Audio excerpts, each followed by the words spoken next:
En el cementerio de la Almudena. Bajo el sol implacable de un mediodía madrileño. Javier Ruiz apretaba la mano de su hijo Pablo con fuerza. Como si temiera que el mundo se lo arrebatara de un momento a otro. Era el cumpleaños de María. Su esposa. La mujer que había perdido 6 meses atrás en un accidente de coche que aún le quemaba el alma. Pablo. Con solo 4 años. Llevaba un ramo de margaritas silvestres recogidas en el retiro. Sus flores favoritas. Las mismas que María solía poner en la mesa de la cocina para recordarle que la vida podía ser simple y hermosa. Javier.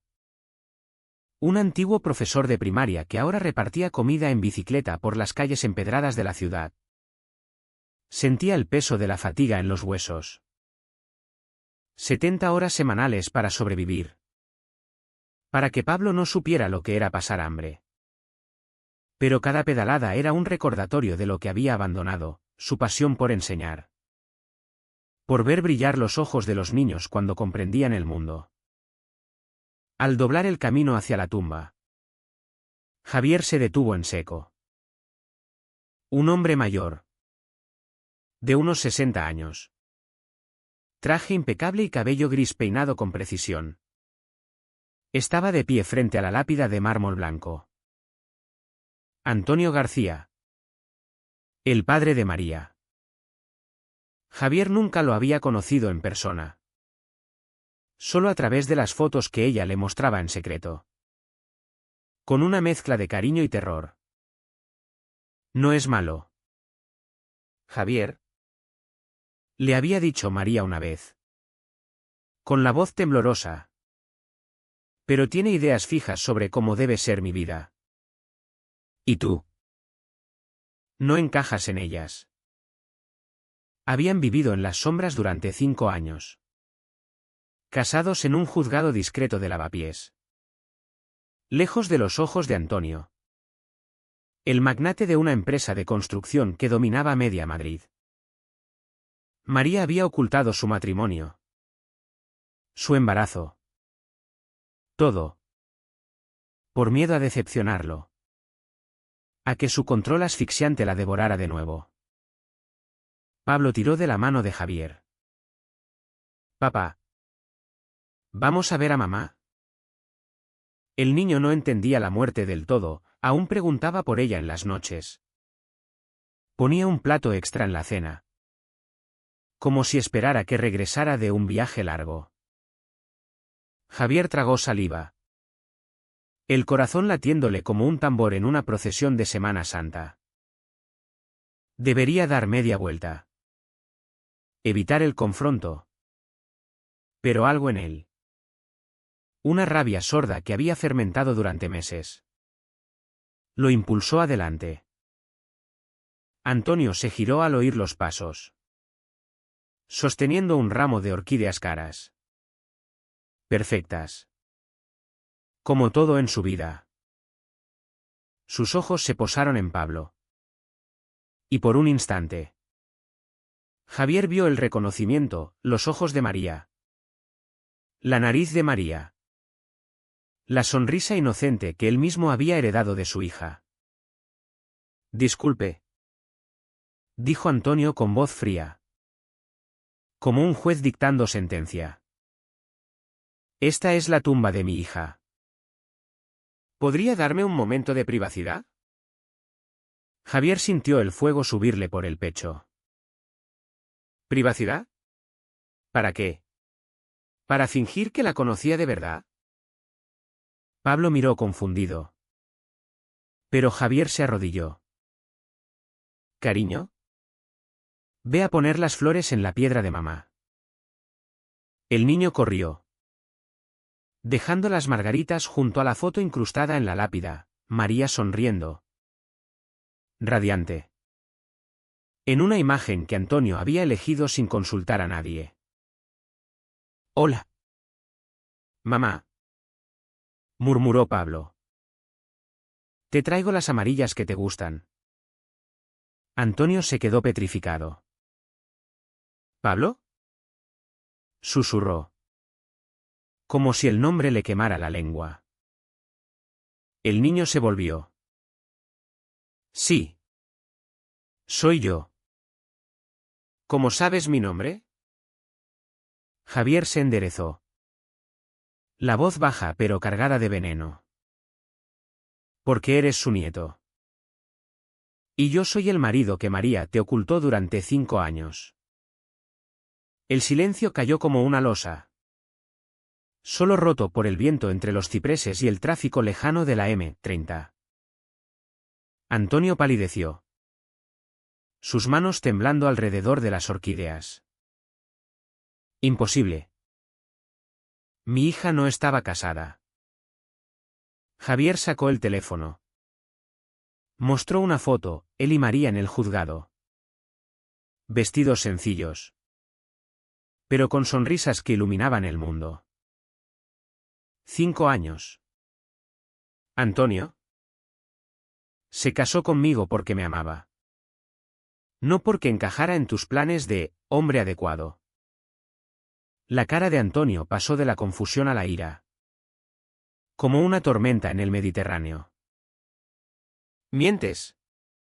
¿Quién eres tú? ¿Un repartidor? ¿Pensaste que eras digno de ella? Javier dio un paso adelante. La rabia dándole fuerza. Era profesor. Antonio enseñaba en una escuela pública de Vallecas, donde conocí a María cuando vino a leer cuentos a los niños. La hacía feliz. La dejaba ser ella misma. No la marioneta de tus ambiciones. Tú la controlabas todo, su carrera en tu empresa. Sus amigos. Hasta los hombres que le presentabas. Como ese banquero que odiaba pero que tú insistías en que era perfecto. Antonio apretó los labios. Quería lo mejor para ella. Le di todo, colegios privados. Un piso en Salamanca. Oportunidades que tú nunca podrías ofrecerle. ¿Lo mejor? La asfixiabas. Antonio. Le dabas todo menos libertad. Por eso ocultó nuestro matrimonio. Nuestro hijo. Estaba embarazada en esa Navidad hace 4 años. Cuando cenasteis juntos y le dijiste que parecía cansada del trabajo. Estaba de 7 meses. Escondiéndolo bajo abrigos anchos. Aterrorizada de que la juzgaras. Antonio se tambaleó. Apoyándose en la lápida.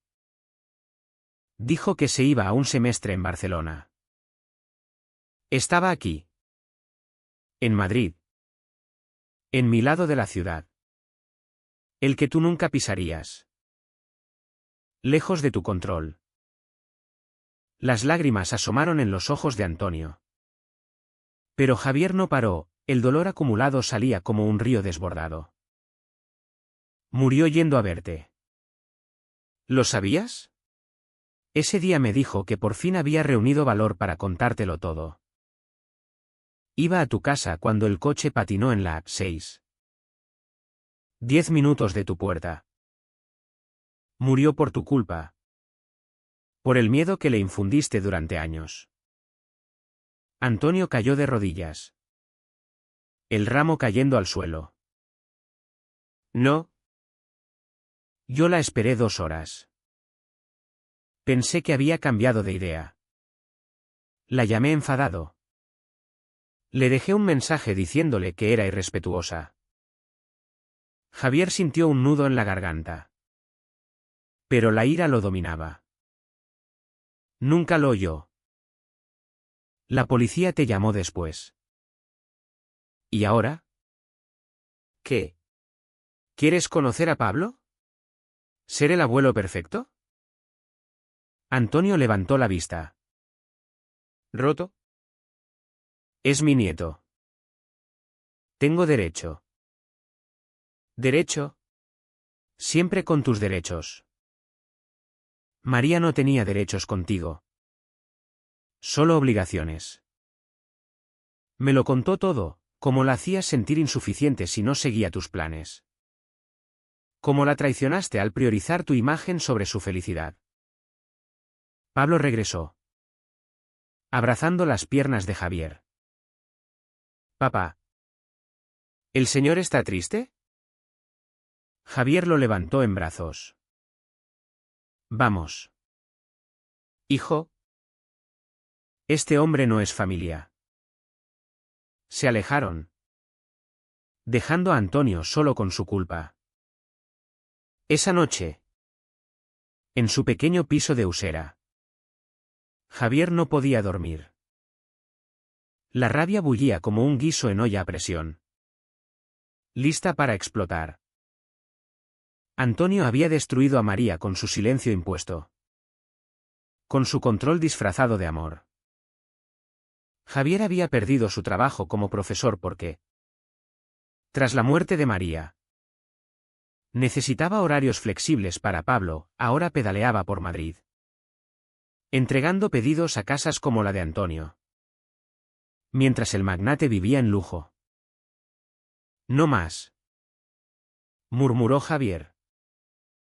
La traición de Antonio no era solo contra María, era contra él. Contra Pablo. Contra la vida que habían construido en las sombras. Decidió vengarse. No con violencia, sino con la verdad que Antonio más temía, la exposición pública. Como repartidor, tenía acceso a rincones de la ciudad. Como profesor, sabía cómo tejer una red de contactos. Empezó por investigar, usó sus noches libres para rastrear los negocios de Antonio, descubriendo irregularidades en contratos de construcción, favores políticos que olían a corrupción, cosas que María le había insinuado en confidencia. Semanas después, Javier contactó a un periodista del País, un viejo amigo de la universidad. Le entregó documentos anónimos, correos filtrados que mostraban cómo Antonio había manipulado licitaciones para su empresa, ignorando normativas de seguridad que podrían haber evitado accidentes como el de María.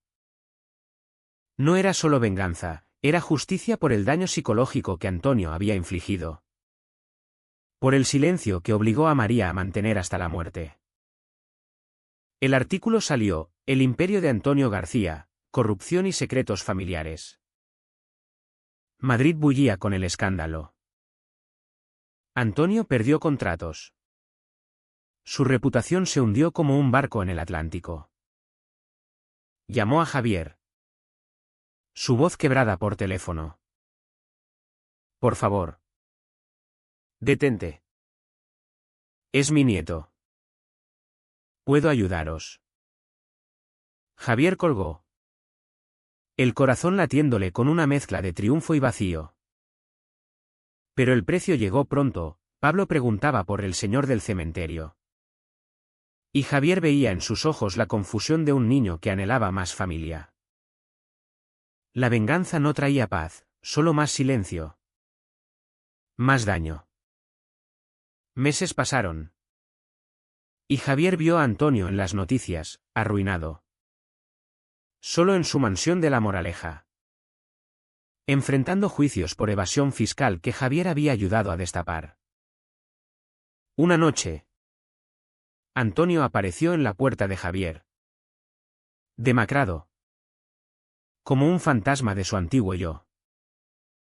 Lo siento, balbuceó. Por María. Por controlarla.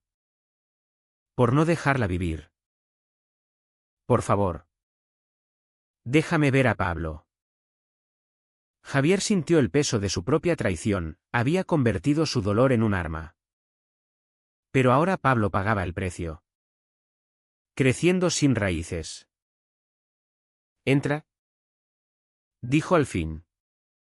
No por piedad, sino porque la venganza había costado demasiado, su propia humanidad. El futuro de su hijo. Antonio abrazó a Pablo, lágrimas cayendo.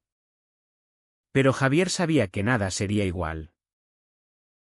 La IMLNG había sido rota. La traición vengada. Pero el ciclo de dolor continuaba. Como una maldición española que se transmite de generación en generación.